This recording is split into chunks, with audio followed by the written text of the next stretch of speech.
I was pretty ambitious for myself, and this soon converted into a company which I called Freelance Programmers.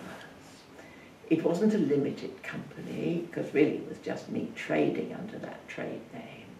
But after a couple of years, I wanted professional indemnity insurance, and so I made it into a Freelance Programmers Limited.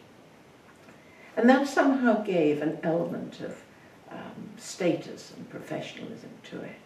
I was still having enormous difficulty in getting any responses to my phone calls or letters. And my husband Derek suggested that I should sign my letters not as Stephanie Shirley, but as Steve Shirley. And I did that, and it seemed as if I got a better response.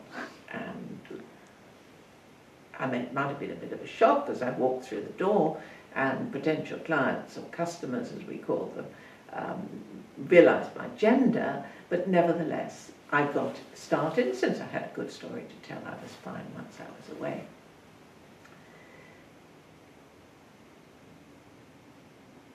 In a business, you start off because you want to do a certain technology.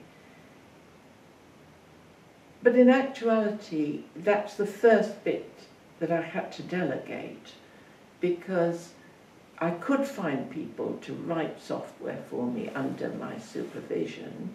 I couldn't find anybody to do the grotty stuff of the bookkeeping and the dealing with the suppliers and all the things that go to make up a business. And I realised that how many balls you have to keep up in the air in order to survive. We did just survive.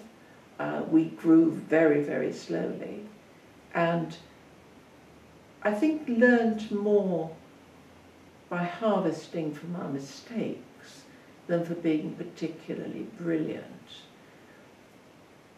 There were no software houses in those days.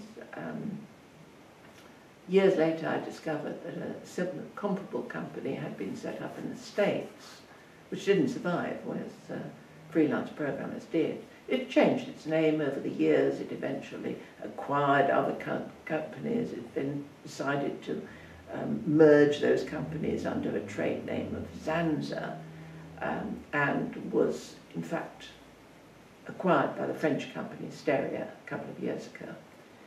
And so it had a lifetime of 45 years, something like that, as an independent. And I'm enormously proud of it. It is, well, I thought it was my magnum opus. It was the one big thing that I had done. I'd made a difference, not only by surviving as a business. It took 25 years before we ever paid a dividend. It was very, very slow. I mean, now I'm very wealthy, but it really took a long time. But by changing the position of women, it wasn't just me, but everyone was finding that women were being treated as second-class citizens. They were getting good maths degrees, but coming out and working for a couple of years and then marrying, and that was it. And the ones that wanted to really prove themselves and continue at a professional level with a vigorous career had very few opportunities. And I changed all that by showing that it could be done. It was a company of women, it was a company for women, it was a company that did not go down in the 70s recession, which it might have done. I was determined that it wouldn't be a so-called fair weather company that was fine when the market was going up, but collapsed as soon as the economic times changed. It took over my life, really. It was what I had wanted to do. The ambitions changed over the years, the tasks changed over the years, the colleagues changed over the years, and gradually one turned into, first of all, a manager, and then a director, and then a corporate player. And I would never, ever have started it had I known how it was going to go. But started I did, and it fitted in with my plans for a family and merged very well with the story of Giles.